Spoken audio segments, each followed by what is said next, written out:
Imagination and fiction make up more than 3/4 of our real life.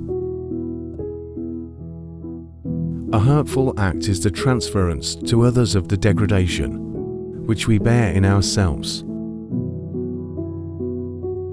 Humanism was not wrong in thinking that truth, beauty, liberty, and equality are of infinite value, but in thinking that man can get them for himself without grace.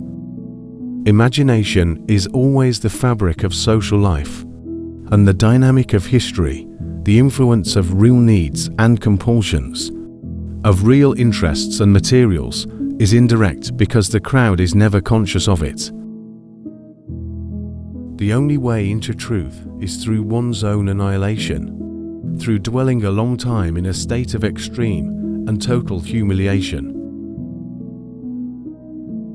Beauty always promises, but never gives anything.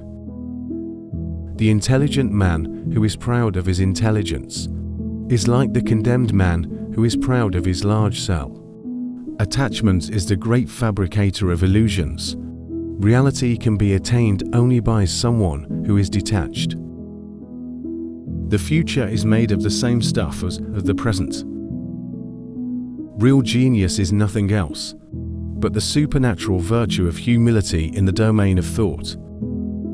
Nothing can have as its destination anything other than its origin. The contrary idea, the idea of progress, is poison.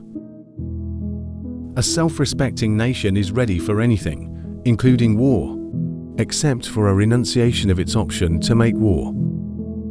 Difficult as it is really to listen to someone in affliction, it is just as difficult for him to know that compassion is listening to him.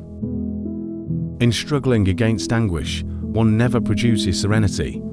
The struggle against anguish only produces new forms of anguish. Attention is the rarest and purest form of generosity. Liberty is not the power of doing what we like, but the right to do what we ought. The only real measure of a civilization is the degree of freedom to which men in that civilization are ready to grant to each other. The true definition of justice is the recognition of equal value in every man. The only way to deal with the insidious power of desire is to restrain it. The best way to restrain it is to examine one's desires in the light of truth. Attention to the suffering of a living being is the first step to righteousness. To prisoners whose cells are joined communicate with each other by knocking on the wall. The wall is the thing which separates them, but it is also their means of communication. It is the same with us and God. Every separation is a link. The true definition of justice is love.